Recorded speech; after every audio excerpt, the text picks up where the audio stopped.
true believers.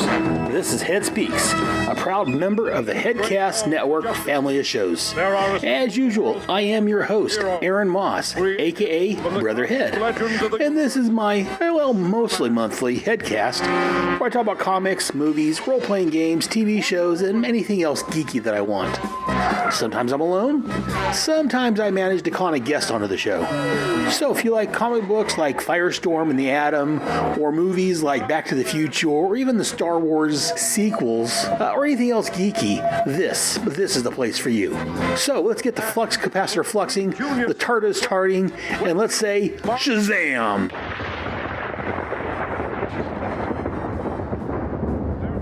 On with this episode of Head Speaks. Right that which is wrong, and to serve all mankind. And welcome back, dear listeners. This is Brother Head, a.k.a. Aaron Moss. Or is that Aaron Moss, a.k.a. Brother Head? I forget now. Anyways, welcome back to Head Speaks. This is episode 65.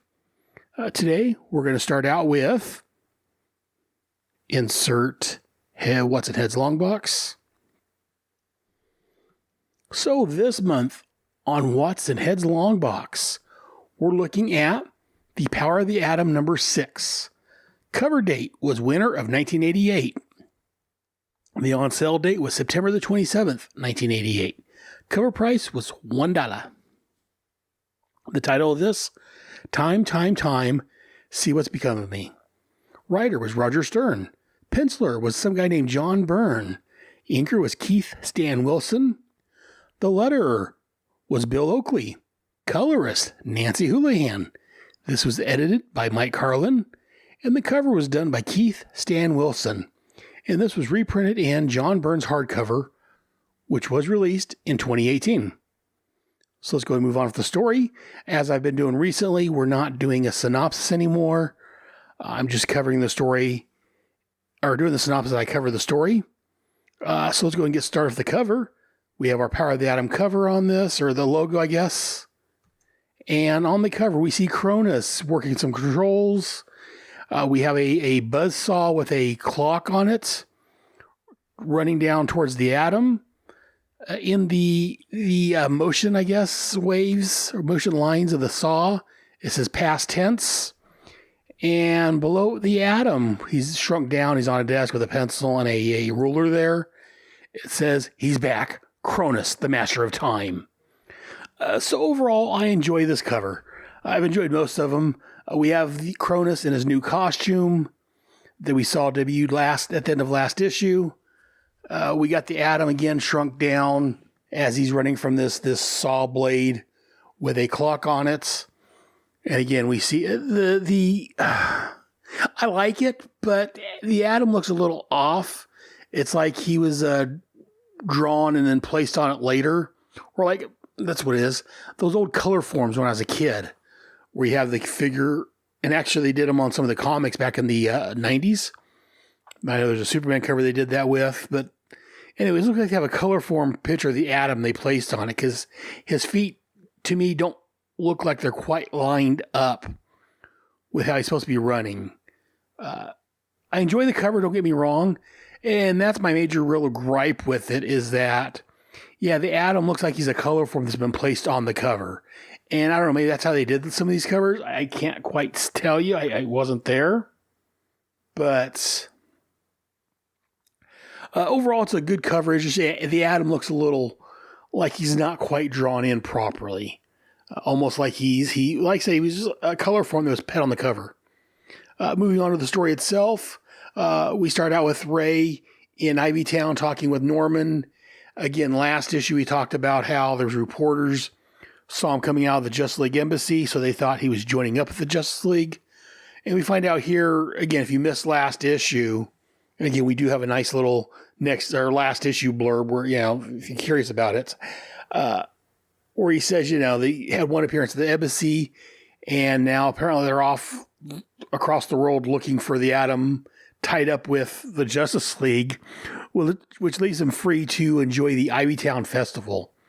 And so we got Ray, he's juggling some apples and then carrying them with his IBU hat on, talking to Norman Brawler. Brawler, that's his name.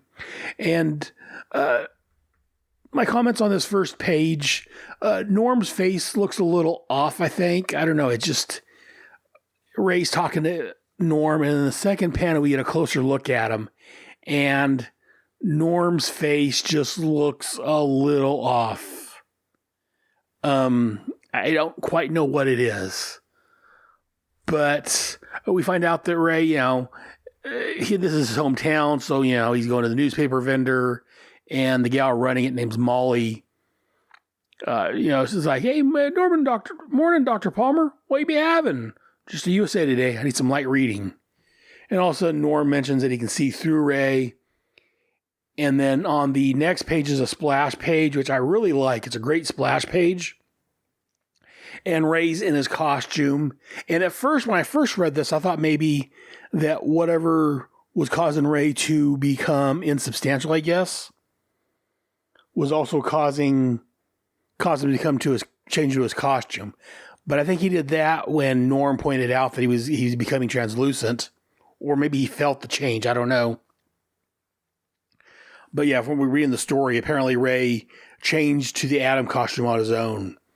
But it's a great panel of the Ray. He's standing there of the Ray. Wrong character. Of Ray, the Atom. There you go. He's in his Atom costume, and the lower half of him's transparent. He's got the Atom symbol around him. People around him are shocked. And like, oh, one guy's like, oh, it's the Atom. It's a great page. I don't know if I'd hang it as a poster. Maybe, why not? It is a good poster, a good picture. I do like this. It's great. A great shot of Ray as the Atom. And as he disappears, he drops the paper and his change. And Molly, the gal at the newsstand's like, well, I knew he could shrink, but I never saw such a thing. And Norm's like, his shrinking never looked like that before, Molly. And so he's trying to find out what happened to Ray. Because again, if Ray shrunk, he would be right there. He can't teleport. But then we find out that about a dozen feet away, there's a truck. And there's these guys that have Ray in a chamber. They call it a spatial, that's what happened. It was a spatial transfer. And he's in a transfer tube, and there's gas that's keeping him knocked out. And they comment that it took a lot of power, and anyone nearby, a lot of people around him lost power. And one of the guys like, oh, hopefully no one nearby had a pacemaker. And as we say that, we cut outside, and we see that there's actually people, which we're going to find out in the next page, from the CIA that was watching Ray. And first, as one person was reporting in, says that Ray must have spotted them, and they think he vanished still. Not vanished, but shrunk down and vanished. Not realizing that he was kidnapped, superhero napped, whatever. But as he's trying to communicate, he's not getting any response, because again, it was almost like a mini electromagnetic pulse, because it took out, all the radios and any electronics in the area. And apparently there's a lot of people watching Ray, because there's the one person on page 3 that's reporting in, and then there's like 3 others standing around talking, plus a 4th guy behind him that may be part of them. And they realize that the radio's dead. And again, this one guy in a big red beard is like, we need backup. I don't think Palmer split willingly. He seems kind of a hippie. I don't know if that's who he actually is, or if it's just his persona he's staying in. But he's like, well, get him working, man. We need backup. I don't think Palmer split willingly. So again, he looks like a mountain man, but he talks kind of like a hippie. So, and so we cut to the CIA headquarters 2 hours later, where one of the underlings is reporting to their boss that the Ray vanished. And the guy's questioning, he's like, well, did Ray, the guy from the last couple of issues that's trying to get Ray to join up with him, he's like, well, did he shrink to get out of sight? He's like, no, sir. Our field agents believe that something spirited him away. At the same time that Atom disappeared, power went out all over Ivytown. Electrical systems, batteries, everything. A truck was observed leaving the scene. We're still looking into it. And again, I forget the guy's name, but the guy in charge of the CIA that was talking to Ray, we don't get a name on these pages. He's thinking to himself how this wouldn't have happened if Ray had joined the agency. and he's telling this guy to get a science team up to Ivy Town, find out what happened. He wants to know who's responsible. I don't know if Ray being part of the CIA would have stopped what happened. As we heard got from Cronus a couple issues ago when Ray was thinking about it, I don't think it would have stopped what Cronus had planned. If anything, it may have delayed it a little bit. But yeah, I don't think it would have stopped entirely. Because again, this is a supervillain that used his abilities as his equipment to snatch Ray out of thin air. I don't know what Ray, being a member of the CIA, how that would have stopped it from happening. But again, men of power always think that, well, if I was in charge, that would have happened. Well, I don't know what you could have done differently, buddy. And then we cut to Ray waking up on a couch. And as he's thinking, at first he's kind of confused because as we find out that the house he's in looks like his old house that Norm now owns. And the phone rings, he answers it, and someone, he's like, oh no, Miss Loring's working late tonight. This is Mr. Palmer, I'm her husband. And he's like, I expect her home anytime, and all of a sudden the phone hangs up. And he's like, idiot. And again, I've been there, answer the phone, and don't like what the person's saying, you idiot. But then he's thinking, well, why did I say that? I'm not married to Jean. We got divorced. What's going on? And part of it is that he's dizzy, and that's causing some of the confusion there. Plus, as we're going to find out, there's more than that going on. But again, Ray looks around, as I mentioned. He notices he's in his house now, but he's thinking also to himself, well, Jean sold the house to Norm. How's that possible? And he looks outside, and as he's thinking about these, like, I feel like I'm drugged. He's trying to remember what happened, and he looks outside, and he sees it's raining. And he's like, Jean hates, he's making sure the window's not open, because Jean hates when the rain gets it. Stop that. Jean is gone. Moved out, remarried. And all of a sudden he saw lights outside that vanished. So he grabs his raincoat and runs outside. And again, for those who have been listening to my podcast for a little while, this whole thing may be a little familiar, omitting the Atom costume, from the first Sword of the Atom, first issue of the Sword of the Atom miniseries. So he rushes outside and he sees a car parked, and he recognizes Paul Hoban's, which back at the time of the Sword of the Atom, when this first happened, was Jean's partner. But after her and Ray got divorced, I guess Paul and Jean ended up getting married. So now at present time, it's Paul is Jean's husband. But Ray's still thinking that he's still married to her at this point. And he's talking about how he knew it was a mistake when Jean took him on as a law partner. He never trusted him. And as he approaches the car, he's telling himself, don't, turn around, Ray. Don't look in the car. And again, we see a close-up of Ray looking in the car and seeing Jean smooching with Paul. And again, Jean? And I don't know if John Byrne redrew these images or if they reused the images from the Sword of the Atom. And taking a quick look, at first I want to say they reused the images, but comparing it to the first issue of the Sword of the Atom, while the layout is very similar on these three panels, there is a little bit of a difference. So, like I said, the coloring's off, not off as in wrong, but the coloring's a little different, and the characters look a little bit different. So I'm thinking John redrew these three panels from referencing the first issue of the Sword of the Atom. In fact, not just the three panels, but the panel above that. Actually, both panels above that. The layout of the panels a little differently because in the original book, it was like the panel was sliced diagonally, and one panel was a little bigger than the other. In this book, the top two panels were Ray's approaching the car, and then he sees two people inside of it. He can't quite make out who they are. It's very similar, if not... Like I say, I'm going back and forth because I've got this digitally, and going back and forth between the two panels, there's a little more detail in the original book, like the rain hitting their windshield or the roof and the windshield wiper. There's a little more detail, but I think John Byrne did an excellent job of recreating these top 5 panels from the original book. Because I said I wasn't quite sure, and I had to actually go back and look and see how much of it was what you call a swipe, I guess, or whatever. They lifted the images from one and placed it in here.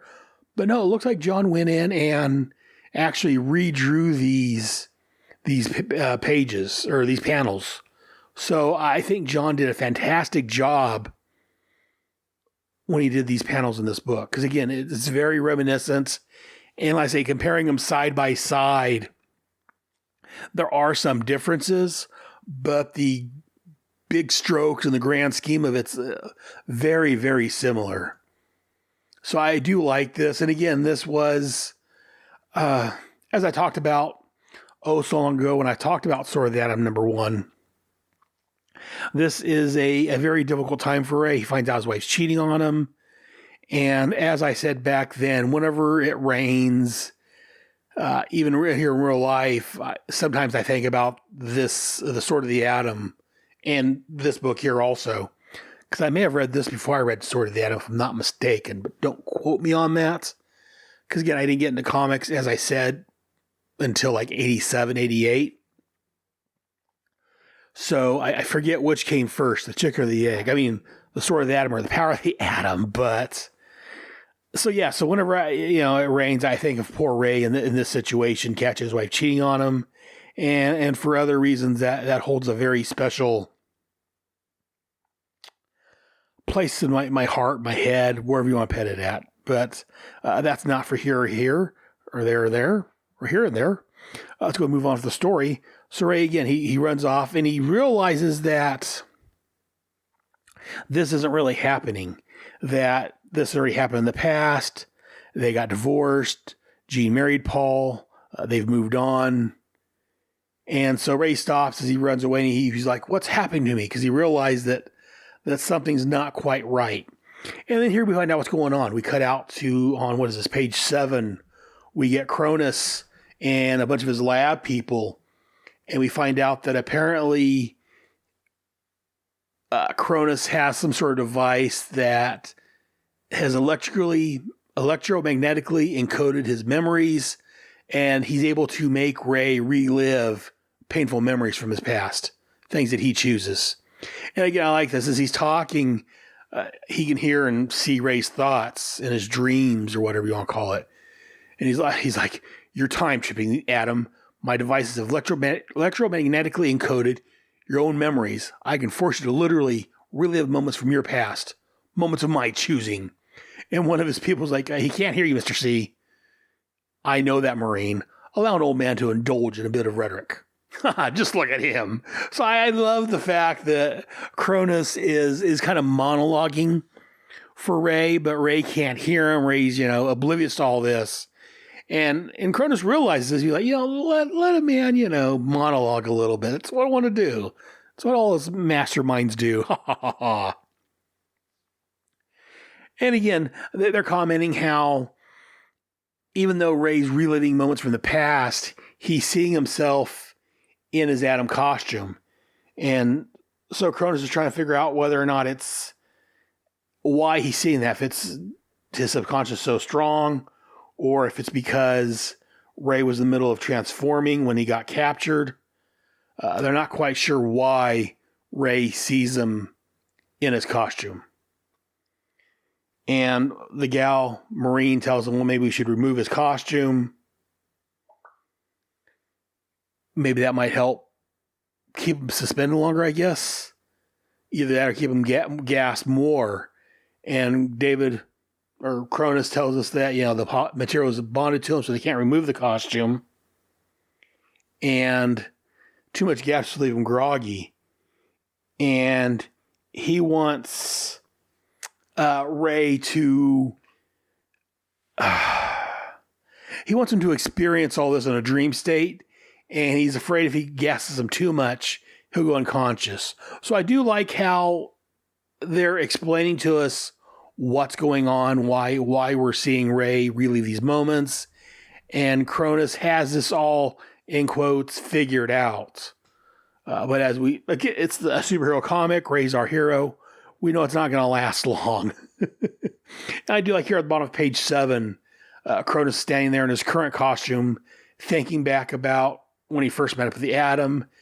And he's got one panel on Cronus standing there with his hands behind his back in his current costume. And then the next panel is kind of like a flashback where we see Cronus in his original costume.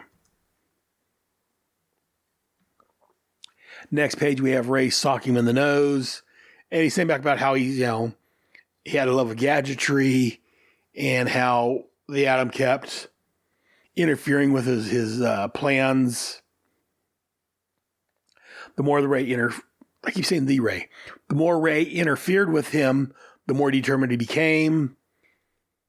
And he says that he finally figured out how to play the fabric of time. But by the time that he got that figured out, the Atom had left the country. And again, that's when Ray moved to South America and fell in love with Leowatha, whatever her name is, his little princess. And so Cronus figured out the world's mine for the taking. My arch enemy is gone. And so he talks about how he ended up fighting a young upstart by the name of Blue Beetle. He was a little more than a costume acrobat. I thought he'd be simple to defeat. And come to find out, Blue Beetle is a little more than just a costume acrobat. He's a scientific, I don't know if I say genius, but he's really smart. And he's a great superhero. I love Blue Beetle, at least the Ted Kord version. And apparently they fought, and Cronus got left at 200 million years in the past.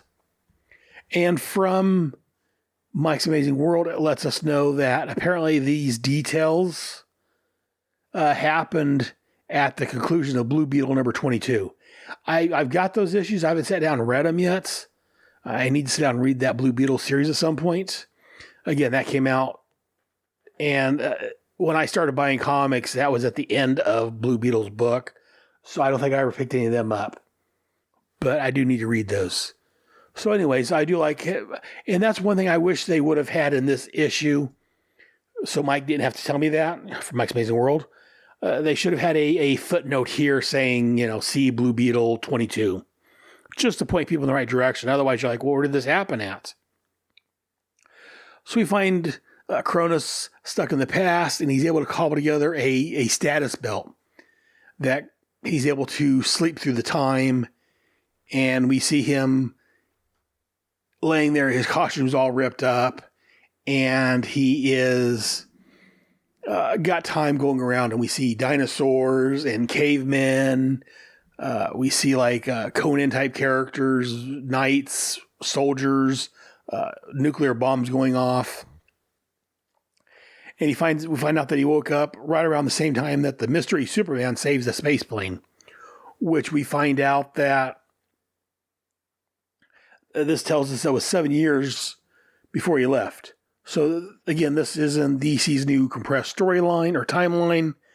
So from the time of Superman coming onto the scene, becoming a hero, and Blue Beetle issue number 22, which I don't think was set too long ago in the past. Well, it was while Ray was gone to the South America jungles, was only a 7-year period of time. And I like when they kind of point out the time frames in these things. Again, I like it, but there is problems sometimes when it doesn't match up with other stories. But I do like how they try to give it a, in quotes, realistic, and try to make it seem like, things are actually happening in a certain period of time. And so being 7 years in the past, he still remembers a lot of stuff that happened, so he's able to use his knowledge of the stock market to make himself a lot of money. And again, at this point, he's able to become rich with just what he remembers from the past 7 years to make a lot of money on the stock market. I'm sure he could have won on Super Bowl bets and other things like that. But his I don't want to say hatred, but his, his irrational need to destroy the Atom is causing him to become a supervillain again. So the only problem he would have is you have to make sure, I guess, over the last 7 years, he didn't cross over with his own self. But again, we just get this in flashback, so I guess there was no problems with that. And then we cut back to Ray's travel through time, I guess. And we see young Ray, I don't know, he's probably 6, 7, somewhere in there, leaning against a tree. And he's got a red shirt with yellow sleeves, t-shirt. And on the front of the shirt is the atom symbol. So again, he's got blue jeans on. So again, this is Ray. And I don't know if he actually owned that shirt. I'm thinking it's more along the lines of it's his subconscious implanting memories of the atom into it. And he's on a picnic with mom and dad and their little dog. And the dog's name was Lucky, who apparently wasn't so lucky, because apparently this day he's remembering is the day that Lucky got hit by a car. Ray throws the ball, the dog runs after it, and we see a truck, tire screeching, and luckily we don't see the dog get hit. The dog runs out, we see a car, then we cut over to a close-up with both young Ray and old Ray. Lucky! Boom! And then we cut over with Ray, young Ray, cradling the dog. He's dead, Daddy. I called, but he wouldn't stop. And his dad's there comforting him. And I saw son. There's nothing he could do. And I like this here. This transitions from Ray's dad consoling him as Ray's holding his dead dog. His mom's running up to him, to his dad in bed, dying in a hospital bed. And in between the two pages, or two panels, the transition, if you will, we have Ray in a white, I'm going to call it a surprint, a word I picked up from the Fire and Water podcast. I don't know if it's quite a surprint or not, but that's kind of what it reminds me of. As he's watching this, and again, he doesn't want to remember this because, again, he's realizing he's going through a lot of the worst times in his life. When he found out his wife cheated on him, when his dog died, his dad's dying. Apparently his dad had cancer, and they thought they got all the cancer, but apparently it spread. And again, this here on page 11, this last panel, just Ray going, no, oh God, no. It's a little, I want to say out of focus. I don't know if that's quite the right word for it. And again, I don't want to say that's anything bad about John Byrne's artwork. I think it's just the way it's supposed to be done, because again, he's not really there. It's just there virtually, if you will. Before virtually was a thing, I guess. And we cut back to Cronus saying how he thought maybe his dad's death would, at such an early age would be traumatic for him, and that they're going to hold off on showing his mom's death for later on. Then they snap forward to where where the Atom is fighting some guy called, what's his name? I'm looking on the page. Oh, Mr. Memory. So I'm assuming this was from a JLA book. I kind of wish that they would have gave us a little more information on these flashbacks if they happened else. Like I say, the earlier ones with his dad dying and his dog dying, this may be the first time it's shown up. So I wouldn't expect that for there. But for the memory of Sue, wrong superhero wife, Jean cheating on him and him finding it, and these next couple of memories where he's with the Justice League, I wish they would have thrown in, see sort of the Atom number 1, see Justice League America, blah, blah, blah. So if you want to read about these actual stories, you could go out and find them and read them. But they didn't do that, so you just have to, if you read the Justice League comic books for years, you might recognize these. Again, I've read some of these issues, and I've seen some of the covers and some of the pictures, but I haven't read a lot of these old Justice League books, so they need to correct at some point. But, so anyways, Mr. Memory's petting him in some sort of glass sphere that's got a gas in there that's going to cause it to explode. And he throws the ball at the Justice League members that are standing still. Apparently they're frozen. He had them entranced, apparently, Ray says. And Ray's trying to remember how he did it, and he's hitting the ball, trying to deflect it. And again, we get a switch here from where he's ramming the side of the ball to where he's in a light bulb. And he sees this Dr. Light is off to fight the rest of the Justice League with special traps he sets. And he says here as he's leaving, he's like, "Farewell, Adam. In the 5 hours it will take for the bulb's special filament to reduce the slag or gas, I'll lure the other Justice League members into traps I set for them, so they can share a similar doom." And I'm going to make a slight, not really complaint, but comment here, that if villains weren't so interested in death traps and, if he would just kill Adam right away, it might have prevented him a lot of pain, or might have prevented a lot of pain in the future. But again, it's not what supervillains do. And Ray's, remember, at this point, he's in his old Adam costume where the size control was on his belt. And I guess the Dr. Light had fused the size controls on his belt so he couldn't use it. And he's thinking like, well, I've been here before. I've lived this before. How did I get out the first time? He's like, oh yeah, I used heat from the light to unfuse my belt. And as he's doing that, he falls down to the ground, and there's and actually we get the cover at this point. Well, mostly. On the cover, Cronus is in his current costume. Here he's in his old costume, but we've got Ray running from the blade with the clock on it, and he's on a table running through. We see a pencil, we see a ruler as his blade's cutting through this table. So as I've talked about elsewhere, I love when the cover actually shows us something that's going on in the book. And except for the costume being different, it actually makes sense because in this issue, that's the costume he actually wears. But in this memory, he's got his regular costume on. So I do like how the cover's kind of lining up with what's going on in the story. So it's a very nice touch. And again, Ray's realizing that this isn't simply deja vu. He's done this before, and it's all moments when he was powerless to do anything. And as he runs into a safe, or next to a safe, that the saw blade couldn't turn the corner fast enough, it hits the safe and explodes. And he uses the springs to bounce up and knock out. Well, he tries to knock out Cronus. He didn't have enough power, so he comes flying down in that again. And apparently, Cronus hits a switch on his wrist. He's got like a watch thing that causes Ray to miss him and fall to the floor. And Cronus, we're back in real time, where Cronus is realizing that he may have gone too far.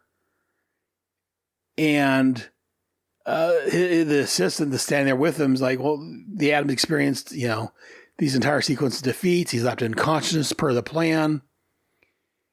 And Cronus is looking at the output of Ray's mind, and he sees that Ray realizes that these defeats are only temporary setbacks. And Cronus is telling us his plan that he wants Ray not to become too aware of the process, that he wants Ray to be emotionally broken. And as he's doing this, Cronus's manservant, I guess I've been calling him, Ron, comes on the screen and says that they received a top secret communique from Australia, that he's going to want to see this. So he takes off and he leaves his subordinates to keep on applying pressure to Ray. And he tells them, well, if he starts to come to, knock him out, abort the program, but otherwise keep it up. And so the next scene that Ray's in, and again, we're going to come back to what's going on in Australia. In fact, I covered that back in, where was it? Oh, it was over on my Starman Manhunter podcast, I believe it was, a couple of years ago, I believe, at this point. We'll get to here at the end of this issue. Let's go ahead and put a pin in that as I tell my wife over on my Starbright podcast, or Starbright Project podcast. So we get Ray, he's on a log after his village was destroyed and Lewiathan was killed. And as he's floating through the river, he's like, might as well give up. Things are replaying in my mind. Time's kind of looping. And as he's thinking about that, he's like, wait a minute. Time? Cronus? Because he's realized he's re-experiencing all the bad times in his life. And so he's thinking, wait a minute, Cronus could be involved in this, but how do I stop him?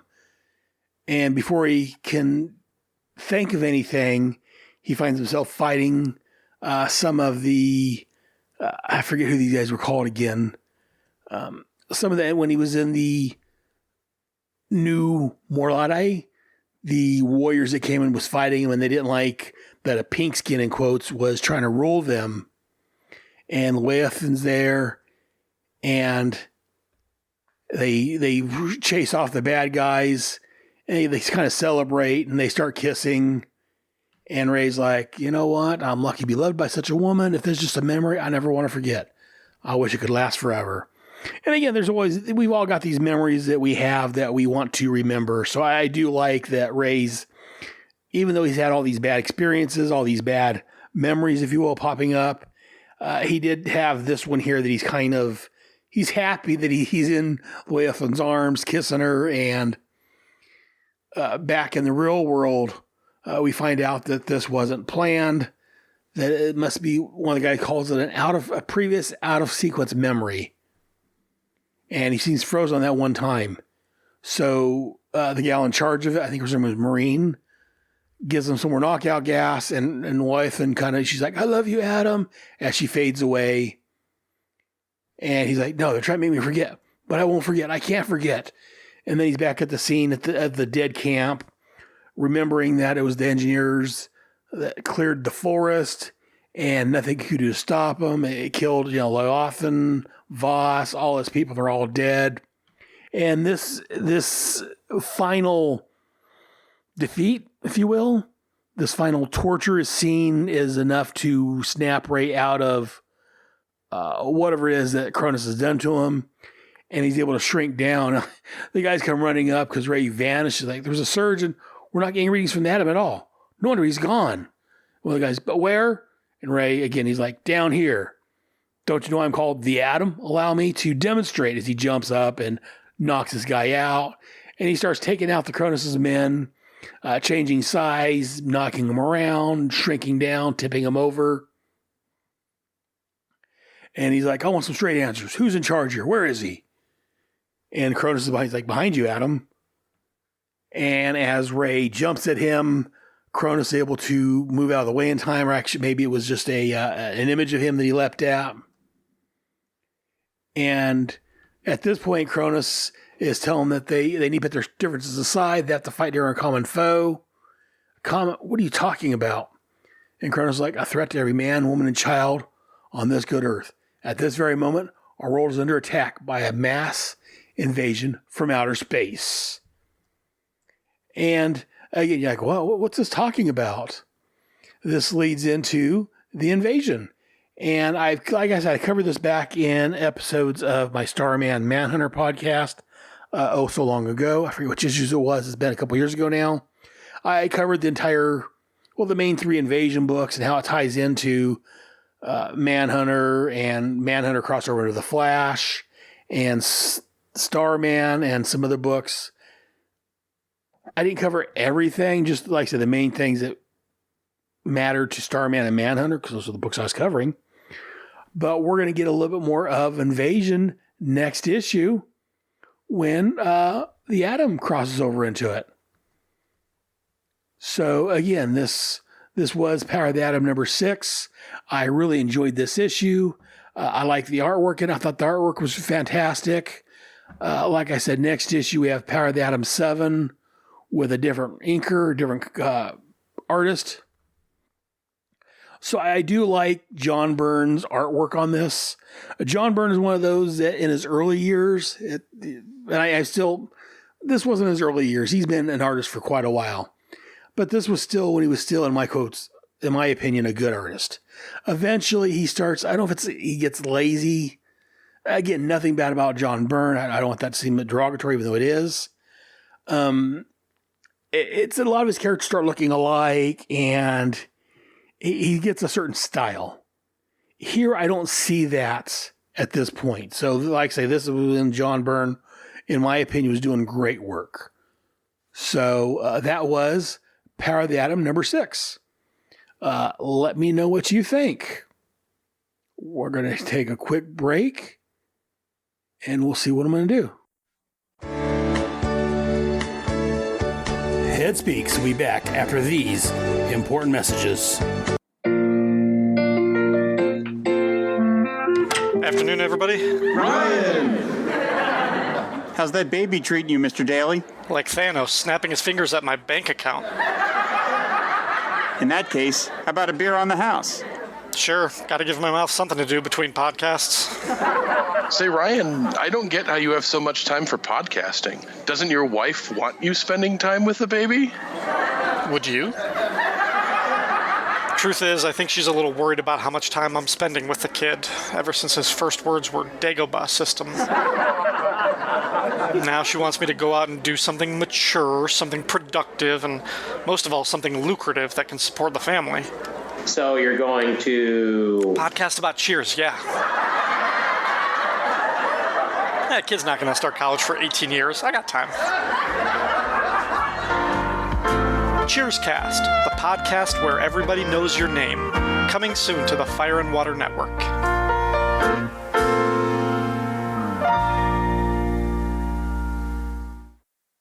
Justice League International, Blah Ha Ha Podcast, a new monthly show chronicling the adventures of the JLI era by Keith Giffen and J.M. DeMatteis. We'll be going issue by issue in release order, tackling the core Justice League title, Justice League Europe, and the quarterly book. Along the way, we'll take time out for special episodes covering various spin-offs, cartoon appearances, the infamous TV pilot, and much more. So join me in an ever-changing roster of guest hosts as we celebrate your favorite JLI members, such as Martian Manhunter, Batman, Dr. Fate, Black Canary, Fire, Ice, Maxwell Lord, Oberon, Captain Marvel, Rocket Red, Captain Atom, Mr. Miracle, Guy Gardner, Booster Gold, Blue Beetle, Nort, and many, many more. Justice League International, Blah Ha Ha Podcast, part of the Fire and Water Podcast Network. Want to make something of it? Dear Diary, 4 million years later is a highly advanced form of podcast. I don't really know if it's from the past or the future, but the hosts can think and have real feelings. I don't understand it, Joe. There's already been podcasts doing an episode-by-episode rewatch of the original Transformers cartoon series. Why would two dopes be doing another one? I don't like it. Something's wrong. Real wrong. 4 million years later is a podcast from me, Jersey Drozd, and his friend Hoover, who are two guys who've watched Transformers since 1984 and have never stopped thinking or talking about it. We've been friends for 25 years, and a large portion of our discussions have been about the details and minutiae of the original animated series. So since 25 years still hasn't satiated our need for talking about this stuff, we've decided to put our thoughts and discussions to metaphorical tape and launch a podcast. So find 4 million years later at your favorite podcatcher, or just go to 4millionyearslater.com and listen there. Perfect! Absolute perfection! And now back to Head Speaks.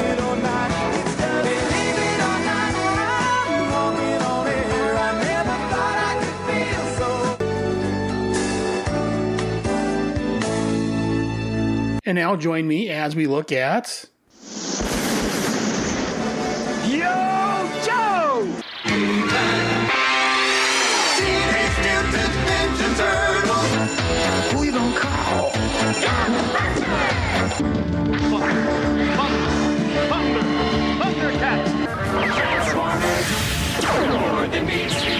The Centurions are the visionaries.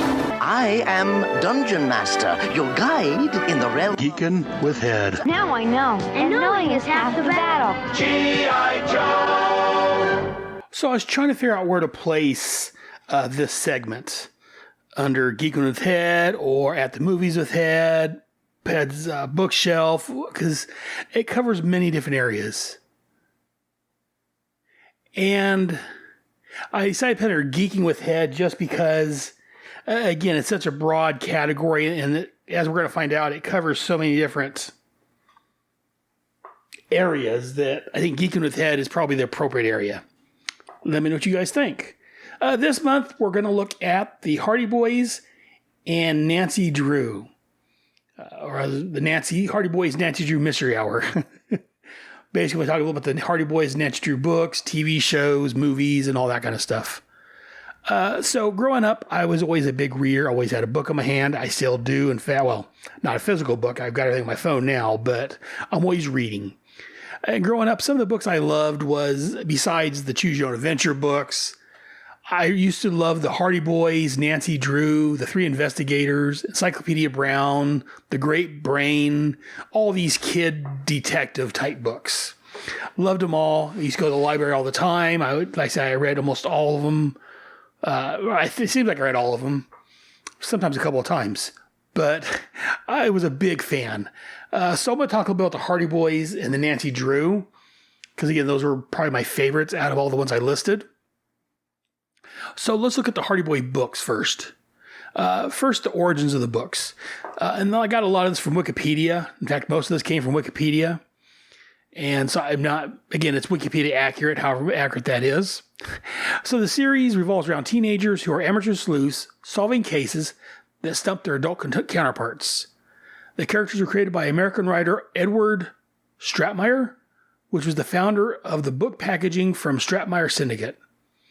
The books themselves are written by several ghostwriters, most notably Leslie McFarlane, under the collective pseudonym of Franklin W. Dixon.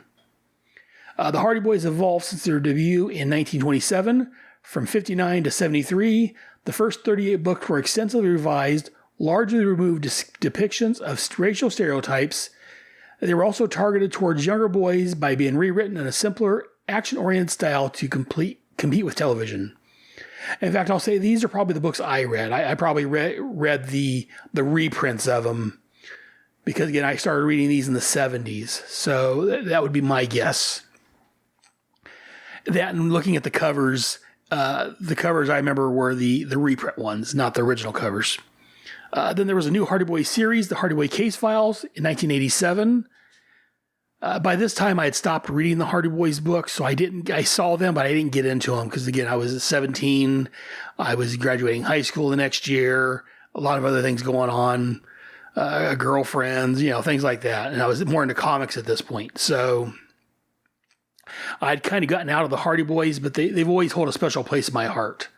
In fact, I recently on Facebook bought the first 6 Hardy Boy books just to have them. But back to this. So the original Hardy Boys Mystery Stories series ended in 2005.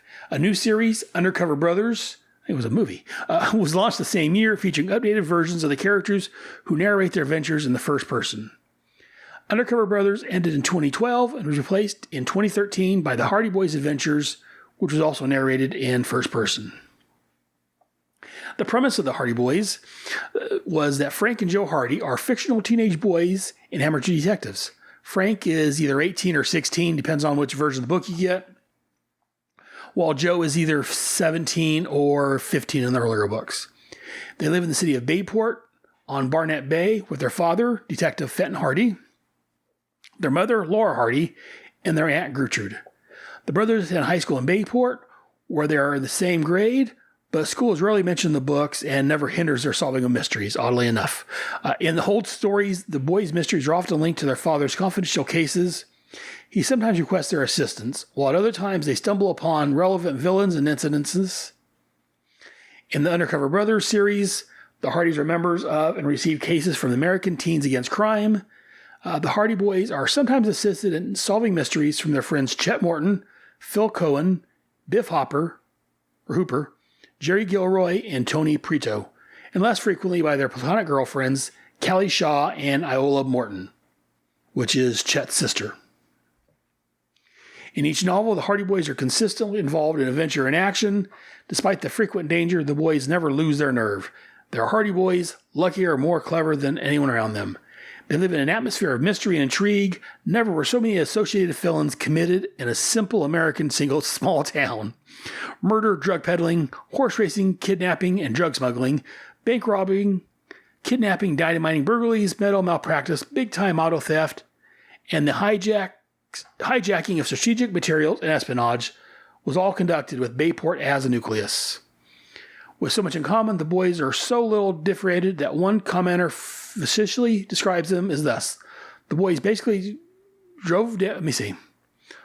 characters basically broke down this way. Frank had dark hair, Joe was blonde. In general, however, Frank was the thinker, while Joe was more impulsive and perhaps a little more athletic. The two boys are invariably on good terms with each other and never engage in sibling rivalry except in the Undercover Brothers series. Frank and Joe are somewhat wealthy and often travel to faraway locations, including Mexico in The Mark on the Door, Scotland in The Secret Agent on Flight 101, Iceland in The Arctic Patrol Mystery, Egypt in The Mummy Case, and Kenya in The Mystery of the Black Rhino. They also travel across the United States by motorcycle, motorboat, ice boat, train, airplane, and their own car, of course. The Hardy Boys never seem to want for money. They come from what seems to be a wealthy family, even though their dad's like a police chief. They seem to have enough money to travel the world when needed. Again, when I read these as a kid, that didn't bother me. I didn't really think that far into it. I just enjoyed the stories. They were good mysteries, and as a kid, I didn't contemplate the money aspect and how unrealistic all this was happening in the same town. How, as it says, Bayport was the next nexus of all evil, apparently, in that reality, because everything was happening in or near Bayport. And the boys were able to get onto it. So as a kid, that didn't bother me. I didn't really look that far into it. I just enjoyed the mysteries and the action in the book. So the characters from the books, as I've talked about briefly, there were the brothers Frank and Joe. Fenton and Laura was their mom and dad. Aunt Gertrude, or Trudy, was their aunt. Chet Morton was a stout fellow and often described as plump or chubby with a love for food. Iola Morton was Joe's girlfriend and also Chet's sister. Biff Hooper was a 6-foot blonde-haired muscular friend of the Hardy Boys. Callie Shaw was Frank's girlfriend. I guess she wasn't much in the original book series. Phil Cohen was a close friend of Frank. He was very artistic and a genius when it comes to electronics. He helped a little bit of everything. So those are the main characters. Again, I remember all of them. I couldn't remember. I knew Frank had a girlfriend. I thought she was in there more than this is saying she was. I thought they both had girlfriends that showed up quite a bit. But again, it's been decades since I've read these books, so I very well could be mistaken on it. The TV shows on them. So this is the Hardy Boy TV shows. There was 2 Hardy Boys TV serials starring Tim Considine and Tommy Kirk on the Mickey Mouse Club in 1956 and 57. The boys in there were about 12 or 13 or so. There was 19 episodes, about 15 minutes long. Again, I remember watching these in reruns on the Mickey Mouse Club when I was a kid. I used to love the Mickey Mouse Club, and every so often, I think it was like once a week, they would show a serial. And I used to love there was the Hardy Boys. There was, I can't remember. There was a couple of others they would show, but the Hardy Boys was my favorite out of all the serials. Maybe because I was also reading their books, so that made it even more delightful. And yeah, in here, the boys were younger than they were in the novels. And again, at the time, I didn't even think about that. I was closer I was actually probably younger when I started watching these. Because again, these came out before I was born. So I watched them in reruns when I was young. So I can't remember how old I was when I saw these. Well, I guess I wasn't too young because I didn't get the Disney Channel until I was a little older. But then I watched the Mickey Mouse Club before then, so actually I guess I probably was pre-teen when I started watching these, and I just loved them. Then in 1967, NBC had a Hardy Boys series starring Rick Gates and Tim Matheson. Both boys were in their early 20s. There was an hour-long pilot based on the mystery of the Chinese junk. I don't think I've seen this one yet. I need to see if I can find this series. This was said to be the most faithful to the books. In 1969 through 71, there was a Saturday morning cartoon on NBC by Filmation. Of course there was. The brothers were in a rock and roll band, and it was the first cartoon to include a black character. So thank you for branching out there, Hardy Boys. Again, I don't remember the cartoon offhand. I want to say, again, I was the year I was born, and then I was up to like 1 year old when it came out. So I don't remember this offhand. From 77 to 79, there was the Hardy Boys and Nancy Drew Mysteries. Again, this is the series I remember because I was 7 through 9. So I remember this series. I really enjoyed this series when it came out. Parker Stevenson and Sean Cassidy played the Hardy Boys. Pamela Sue Martin, and then later Janet Louise Johnson played Nancy Drew. During the first season, the series alternated between episodes featuring the Hardy Boys one week and Nancy Drew the next. Again, the boys were young adults around their early 20s. And during the second season, the format changed to focus more on the Hardy Boys. Nancy Drew appeared mostly in crossover episodes with the brothers. Midway through production of the second season, Martin quit and was replaced by Johnson. The series returned for a third season, dropping the Nancy Drew character completely, and they just called the series the Hardy Boys. I don't remember if I watched them all, but I did watch quite a bit of the Hardy Boys and Nancy Drew mysteries. Again, I was between the ages of 7 and 9 when this came out. And again, I have a junk memory. I can't remember anything, but I remember pop culture stuff. I remember the stuff about my comics. I remember the Hardy Boys watching the series. So again, I really enjoyed this series. I think it was at the right age. Then in 1995, there was a series called Hardy Boys. It was produced by a Canadian company called Nelvana, which was a normal animation firm, and it's syndicated by New Line Television. Colin Gray was Frank, and Paul Popowich was Joe. Again, the characters were portrayed in their early 20s. Frank was working as a reporter, and Joe was still in college. The show only lasted one season, 13 episodes long due to poor ratings.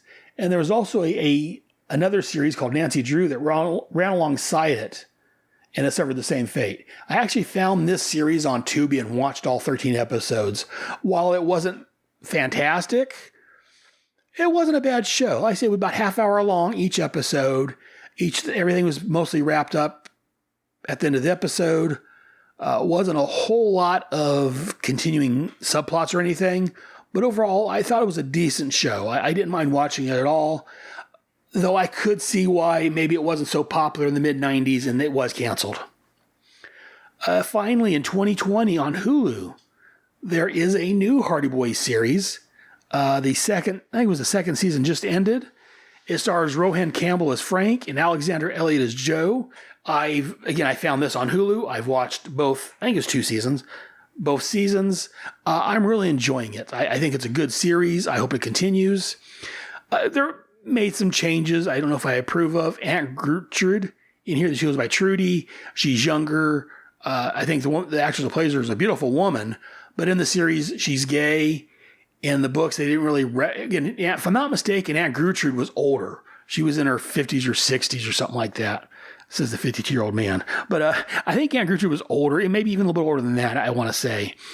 And I don't think her sexual orientation, or again, they wouldn't have done a lesbian character back in the 20s, 30s, 40s, 50s, 60s, whenever they rewrote them and all that. So I don't mind so much. Again, I've commented before, I don't like when they change characters, races, sexes, sexual orientation, things like that. But I think Aunt Trudy, I don't disapprove of it. Again, maybe if I'd read the books in the recent past, maybe I'd have a different opinion on it. Because again, I remember Aunt Gertrude, but I don't remember much about her. So if they're going to make her younger, I don't have a problem with also changing and making her gay. Because again, I don't remember, but I don't think she dated or anything that I remember right. So, what the heck? But I'm really enjoying the series. A couple of things I don't like, they changed Biff from a 6-foot-tall blonde guy into a young female that's friends with Joe. I wish they would have gave her a different name, but that's just me. Callie shows up in there. I don't think Iola shows up in this, if I'm not mistaken. Iola, Joe's girlfriend, doesn't show up. Again, Joe's a little younger in this series, so I could see why. Well, I don't know if they're trying to set him and Biff up, or if they're just friends, I'm not quite sure, because they're also trying to set him up with, I forget the other girl's name. There's another girl that was in the second season was dating another guy. And anyways, long story, but overall, I'm enjoying the Hardy Boys on Hulu. I definitely recommend people checking it out. If you like detective type stories, if you like the Hardy Boys, this has a little more mystical bent than the books did. If I'm not mistaken, some of the books that seem to have a mystical aspect could usually be explained by some old white guy causing trouble. Usually, I don't think there was much actual mystic stuff going on in the books. But again, it's been decades since I've read them, so don't quote me on this. But no, I definitely recommend the Hardy Boys on Hulu. And again, keep in mind, I haven't read these in years. I've got the first 6. I'm going to reread these at some point. But I definitely recommend the Hardy Boys book, especially like mysteries and young adults solving crimes. It's a great series of books, in my opinion. Also at this time, there was the Nancy Drew. The Origins of Nancy Drew.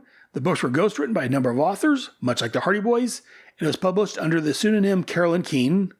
I remember on both of these when they were first coming out, I didn't realize these were because again I was young. I didn't realize these were written by different authors, and it was just written under an assumed name. And later on, I heard that some of them were written by different authors, so I thought maybe Carolyn Keene and Frank Dixon were the original authors, and maybe other people helped write stories for them. It wasn't as much older that I realized that both names are pseudonyms, and they were all written by different authors. So, I mean, there were some people that did write other books in the series, and not every book was written by somebody different, but basically there was different writers writing the books. This was created by publisher Edward Strattenheimer as the female counterpart to the Hardy Boys series, as we talked about. It first appeared in the 1930 Nancy Drew Mystery Stories series, which lasted until 2003 and has 175 novels. Over the decade, the characters evolved in response to the changes in American cultures and tastes. Beginning in 1959, much like the Hardy Boy books, the books were revised and shortened, partly due to lower printing costs, with our both success. Again, I'm pretty sure I read the original, or I'm sorry, the rewritten books. I'm pretty sure I didn't reread. Try that again. I'm pretty sure I didn't read the original stories, because again, by the time I came around, they'd already started reprinting these. Again, in the revision process, the heroine's original character was changed to be less ruly and violent. In 1980s, an older, more professional Nancy emerged in a new series, The Nancy Drew Files, that included romantic subplots for the sleuth. Launched in 2004, Nancy Drew Girl Detective features Nancy driving a hybrid electric car and using a cell phone. Ooh, she's moved up in the times. In 2012, the Girl Detective series ends, and a new series, Nancy Drew Diaries, was launched in 2013. Again, Nancy Drew is a cultural icon and is cited for the formative influence of a number of women, from Supreme Court Justices Sandra Day O'Connor and Sonia Sotomayor to former Secretary of State Hillary Rodham Clinton and former First Lady Laura Bush. We're not going to hold against Nancy Drew that Clinton liked her. We won't hold that against Nancy. It's not Nancy Drew's fault that Hillary Clinton liked the books. Sorry. Anyways, moving on. The premise for the books. In the original versions of the series, she's a 16-year-old graduate, and in later versions, it's rewritten, she's aged about 18-year-old high school graduate and detective. In the series, she lives in the fictional town of River Heights with her father, attorney Carson Drew, and their housekeeper, Hannah Gruen. As a child, she was age 10 in the original versions, and later on it was changed to age 3. She loses her mother. Her loss is reflected in the early independence, running a household since the age of 10, with a clear-cut servant in early series, and referring to the servant as a surrogate parent in later ones. As a teenager, she spends her time solving mysteries, some of which she stumbles upon, and some of which begins as cases of her father. Nancy is often assisted in solving mysteries by her two closest friends, cousins Bess Marvin and George Fan. Bess is delicate and feminine, while George is a tomboy. Nancy is also occasionally joined by her boyfriend, Ned Nickerson, a student at Emerson College. So again, I do remember reading the Nancy Drew books. I read a lot of them. I really enjoyed them. And both Nancy Drew and the Hardy Boy books, if you watch or if you read them, a lot of the cases came from their respective fathers who needed their help in solving some of these crimes. And a lot of the TV remakes, they've kind of done away with that, and they're doing it on their own, much to their father's chagrin, or wanting to lay low or cut it out because it's dangerous. Here, yes, I believe there was comments at the time that it's dangerous work, they need to be careful, but they would still bring work home and run it by the boys or Nancy in that case. The characters in Nancy Drew, there was Nancy Drew. She lives in River Heights. As we talked about, her mom died. In the series, Hannah was a housekeeper that helped raise her. There was her dad, Carson Drew. As I mentioned, there was Bess Marvin and George Fan, which were cousins in the original stories. In the books, Bess was written as a blonde, very cute and timid.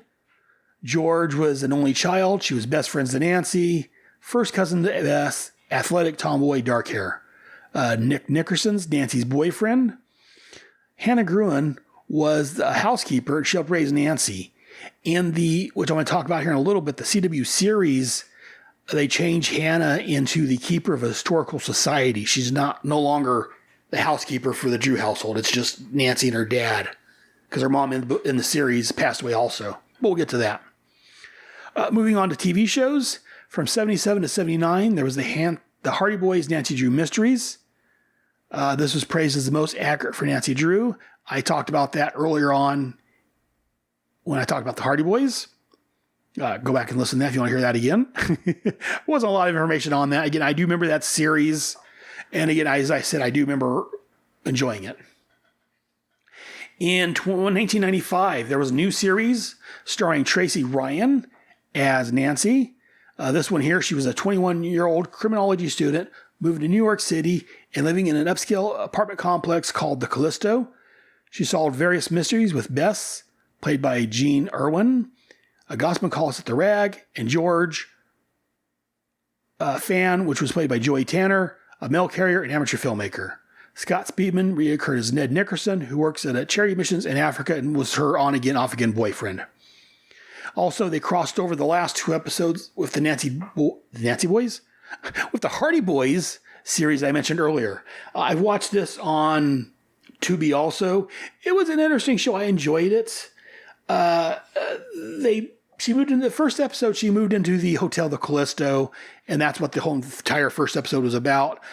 The way the show starts at the Hotel Callisto, it seems like the Callisto is going to have a much more importance to the show than it does. It's mainly just there as background and a place for Nancy to live. So I thought it was going to be more about the Callisto and maybe there was going to be mysteries there, but not really. But overall, I enjoyed it. It wasn't perfect. Again, I could see why it would be canceled because I'm sure the numbers weren't that great for it. But I enjoyed it for what it was. If you have Tubi, I definitely recommend, if you're a fan of the Hardy Boys and Nancy Drew, look on Tubi for both these shows. They're on there. Check them out. In 2002, there was a movie that was supposed to lead to a series starring Maggie Lawson. The pilot aired as part of The Wonderful World of Disney. ABC passed on the series, and then I guess they went to UPN to see if they wanted it. But apparently Maggie Lawson was being cast on another ABC series at the same time. So again, UPN passed on it. So it actually didn't become a series, but it was supposed to be. And then from 2019 to current, and again, I haven't watched that one yet. I need to see if I can locate it and watch it. It could be interesting. Then from 2019 to current on the CW, there is a Nancy Drew Mysteries or whatever, Nancy Drew TV show. Again, me and the wife is watching that one. It's on its 3rd season, I think just ended. It's a good series. Kennedy McMahon is Nancy Drew with co-stars including Leah Lewis as George and Scott Wolf as Carson Drew. It's a serialized soap opera type storylines. In addition, including more mature elements such as sex and violence, the series rallies on the supernatural elements such as ghosts and extrasensory perception. In addition, it greatly detracts from several of the source material's formula, again, changing the race and personality of main characters. Nancy, Bess, and George are not friends. Ned, a.k.a. Nick Nickerson, is a former criminal and older secret boyfriend of Nancy's, later on becoming a boyfriend of George's, and they've changed his race from a white guy to a black guy. George has been changed into a Hispanic Asian lady. Bess in this series is a lesbian, maybe bi, but they're playing up the lesbian aspect of it. The location, again, the main setting of the TV series is the fictional seaside town of Horseshoe Bay up in Maine, instead of the Midwest city of River Heights. And then they changed the background quite a bit. Carson Drew in the series, spoilers, if you haven't seen it yet, go watch it, then come back, whichever. In the series, Carson Drew is not Nancy's biological father. Some other character they created for the show is. And Nancy's mom and dad adopted, in quotes, took the baby on when she was a child. And also Nancy's mother died when she was older, a teenager instead of as a child. So a lot of changes. As a fan of the books, again, I haven't read them in years, but as a fan of the books, I don't know if I particularly enjoy the changes.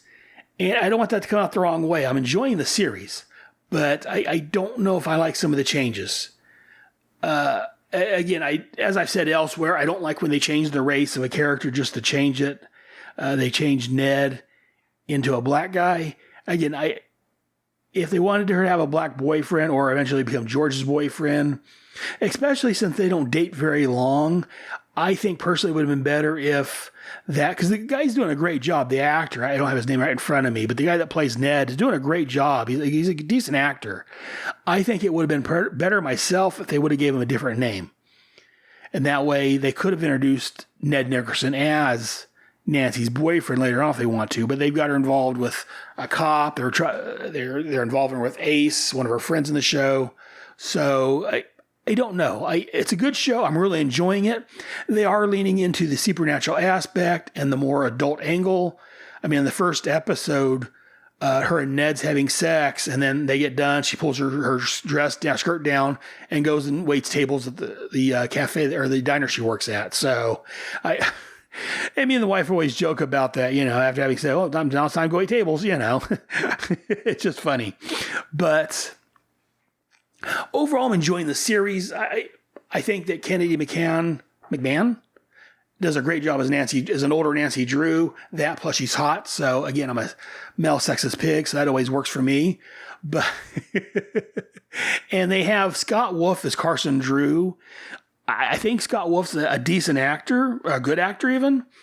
I don't know if I like him being Carson Drew because to me, Scott Wolf, I think he's around my age, but he's one of those kind of like Michael J. Fox was before he got Parkinson's.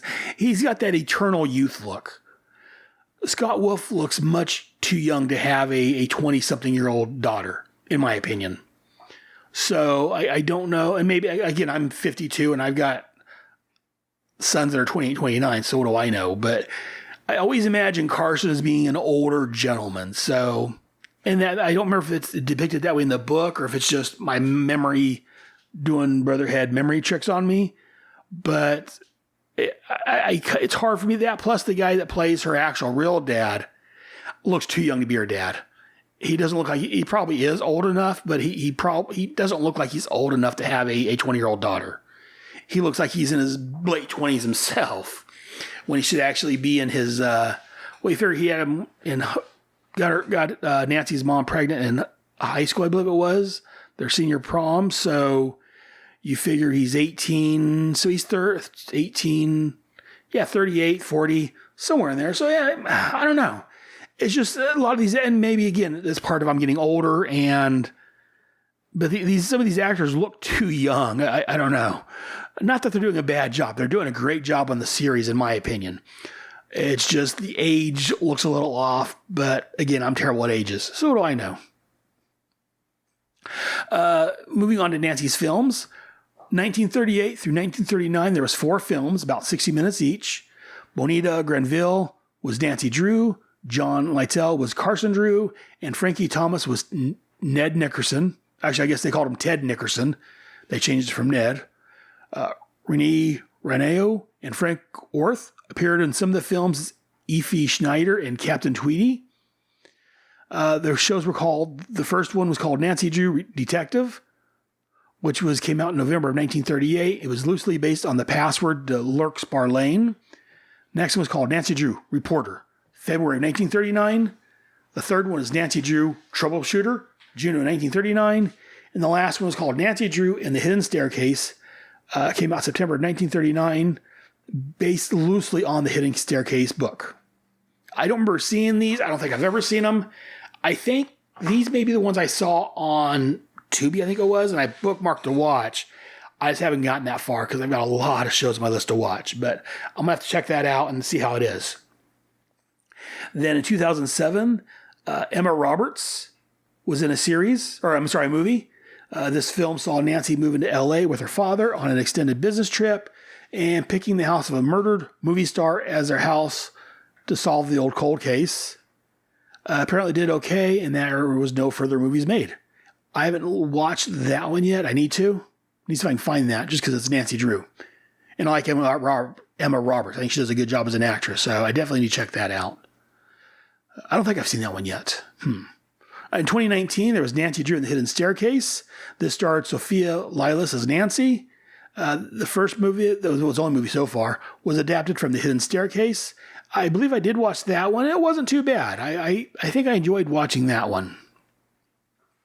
Just some complaints I have overall about Nancy Drew and the Hardy Boys.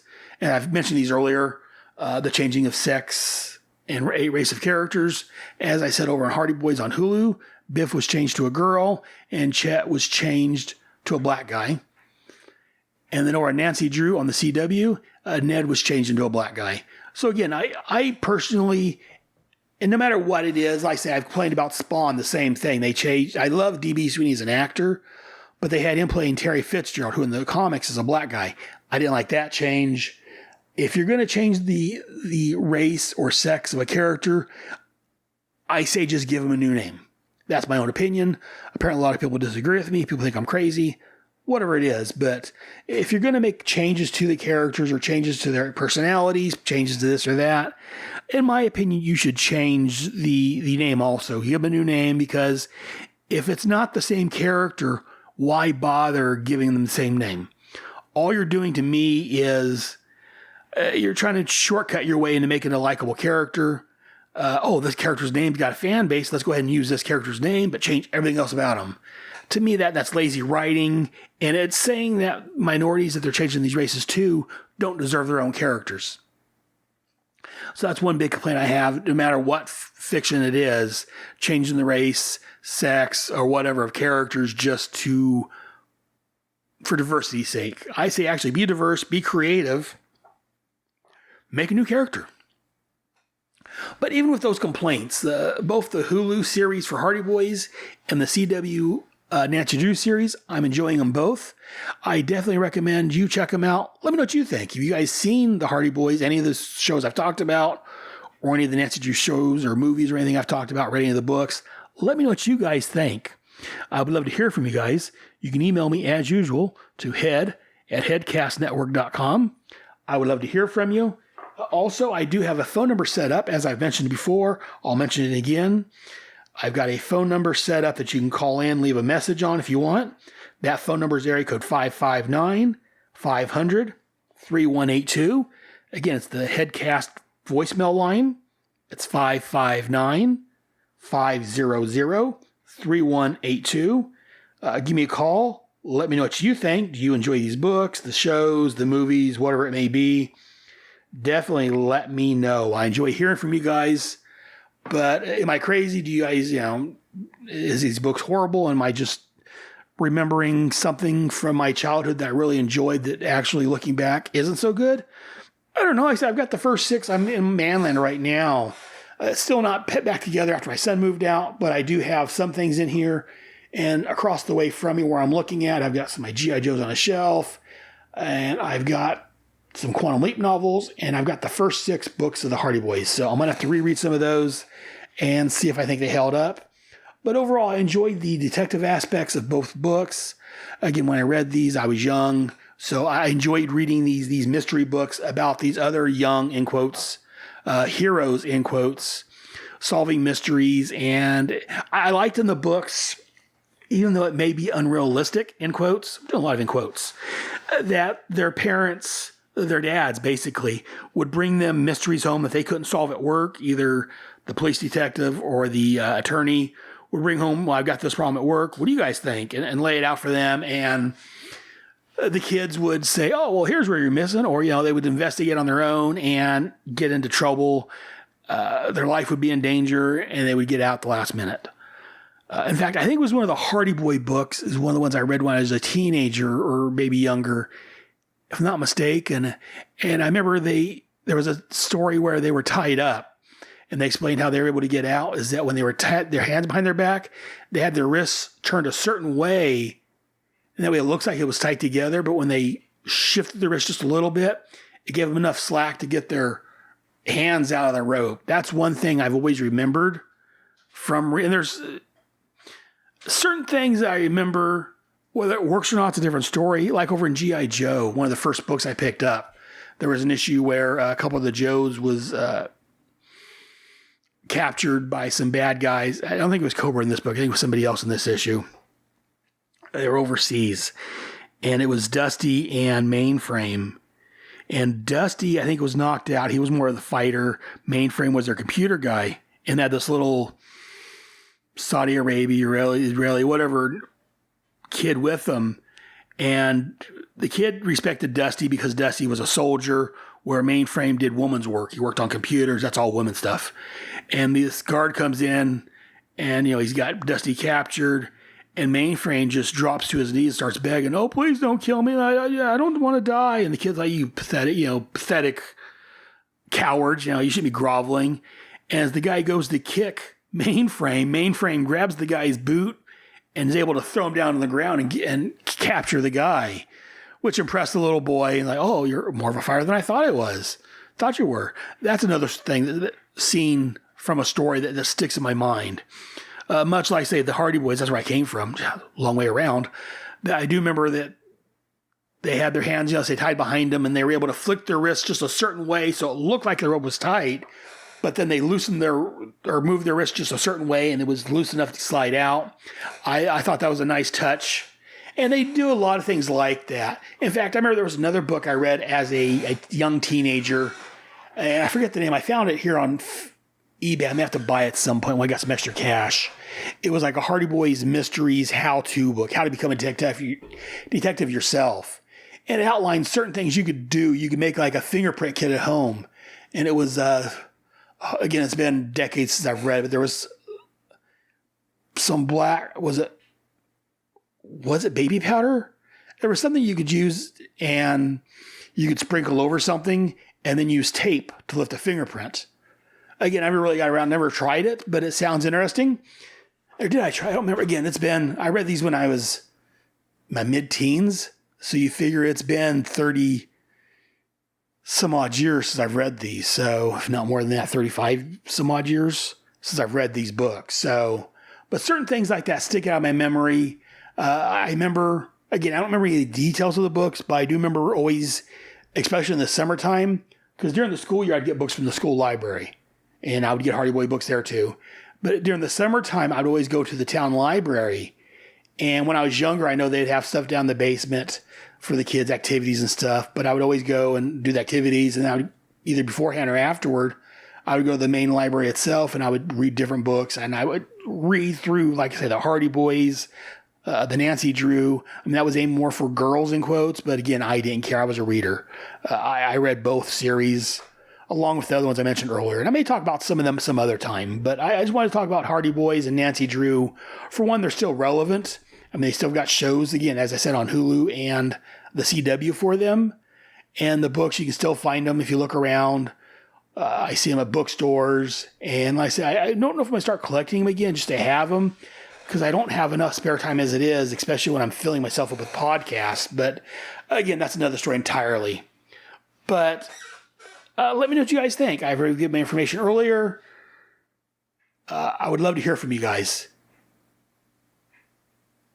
And I'm not going to take another break, but we are going to move into our next segment. Mail time. Mail time. Mail time. The mail's here. Here's the mail, it never fails. It makes me want to wag my tail. When it comes, I want to wail. You've got mail. This is What's in Head's mailbag. I don't have a lot for this because, again, I don't get a lot of letters. I don't get a lot of comments, which makes me sad. I want to hear from people, but that's neither here nor there. But I do want to give a few shout outs. First off, if you enjoy what I'm doing, join us over on Patreon. That's patreon.com/headcastnetwork. You can join in there and throw a few bucks in the tin, help us out here. Every little bit helps. Currently, I've got 2 subscribers or 2 Patreons over there. Friend of the show, Gene Hendricks, the Mean Gene podcasting machine. He's a member of the Patreon page. Thanks very much, Gene. And also there is Mark Ross, a.k.a. Cluck Trent. He's a member of the Patreon page. I want to thank both you gentlemen very much for your support and for throwing a few bucks in the tin every month. That helps out. It's just a little bit, but every little bit helps, and eventually it adds up. So thank you both gentlemen for being Patreons, for being head supporters. I don't know if that sounds right, but that's what I'm calling you guys for now, head supporters. But you guys are a couple of great guys. Also, we have our Facebook group, which is at facebook.com/groups/headcastnetwork. Currently, I've only got 61 members over there. Not very many, especially compared to my G.I. Joe page where I've got almost 800, which makes me very happy. But I post everything on my Facebook group, and I do have a few people on there I want to shout out to. Hoover Jeremiah is always commenting on things. He's a great guy. Thanks, Hoover Jeremiah. In fact, I just posted my recent Task Force X podcast link, and Hoover commented on that. I'm not going to go into that because you guys won't get it. But when I say anything for my shows, I post over there. For other friends like Pat Sampson will post on there for his shows. I don't have, like I say, any comments from there, but if you want, go and leave a message over there. I do want to give some special thanks for last episode. I posted on the over there, and we had Ranger Gord, Eric Smith, Gene Hendricks, and Hoover Jeremiah. Try that again, Hoover. Sorry about that. Hoover Jeremiah, who may or may not have been a bullfrog, have either liked or loved my post for that. No one's commented on it, so I don't know if they've actually listened to it, but they did like it. So thank you guys very much for liking that. I appreciate that. Also, I do want to mention, since the last time I recorded, on April 29th, apparently Neil Adams passed away, one of the great legends in comics. As I call him, one of the gods of the comics, has left our mortal realm. Neil Adams, you will be missed. Also, George Perez, definitely one of the legends. He passed away on May 7th. As I said on Facebook, he was a great man and a great artist. He drew all the greats, from the Justice League to the Avengers. He destroyed worlds in a crisis, created great heroes such as the Teen Titans, the greatest version in my opinion, but George and his work is definitely missed. He was a great man. Sadly, I never got a chance to meet him, but a lot of people did, and everyone has only great things to say about him. And when I posted that, Mike Siebert, Kyle Wagner, Hoover Jeremiah, and Tom Panarese all gave emojis on that. So thank you guys very much for reading being a part of my group and joining in. Hoover also gave emoji for the passing of Neil Adams. We were all saddened by the loss. But go ahead and go to back up a second. Go to facebook.com/groups/headcastnetwork and join in the fun. I would love to hear from you guys. Send me an email, as I've said, to head@headspeaks.com. I would love to get that from you guys. Hear from you that way. Call the voicemail I mentioned earlier. However you want to, send us a message. Let me know what you guys think. Let me know what you think about the Hardy Boys and Nancy Drew, the Atom that I'm covering. I plan on covering the rest of that. My timeline didn't line quite up. I wanted to try to finish the Power of the Atom at a certain point with Task Force X, because there's going to be a bit of a crossover after the Atom. I'm not going to go into details, but after the Atom book finishes, it ties into Task Force X. Unfortunately, due to my planning not being great and delays, Task Force X, those issues I wanted to tie into are going to happen earlier than I expected. So expect some references to Task Force X in the near future. But I think that's going to do it for this episode of Head Speaks. Be sure to join us here monthly as I try to get these out. And until next month, remember, Head has spoken.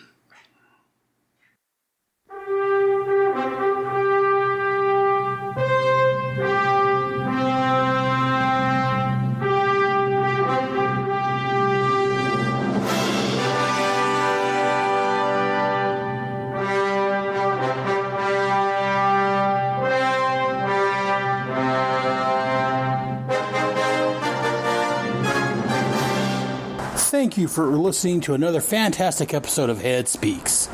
Hope you enjoyed it. If so, let me know. Drop me an email to head@headspeaks.com or visit our home at head.headspeaks.com. You can also visit and talk with me on Facebook and Google+, both under Head Speaks. You can also send an MP3 file with your thoughts, and I can play that on the air. And you can also get more of me on my other podcasts. Be sure to listen to Task Force X, where monthly I look at John Ossinger's Suicide Squad and Paul Kuppenberg's Checkmate comics from the 80s and early 90s. Also, over on G.I. Joe, A Real American Headcast, my podcasting friends Ryan Daly and Kyle Benning, along with myself, are looking at all of the G.I. Joe, A Real American Hero comics, and related titles from Marvel and IDW. All of my headcasts are available on iTunes and Stitcher, along with the respective blogs and my main page at headspeaks.com. All comments, thoughts, and opinions expressed on Head Speaks are owned wholly by the speaker of said comments and do not express the opinions of Head Speaks, unless, of course, I'm the one making the comments. Head Speaks, Task Force X, and G.I. Joe, A Real American Headcast, are all part of the Headcast family. So join us next month for another wonderful episode of Head Speaks. Until then, I'll see you in the funny pages. Good night.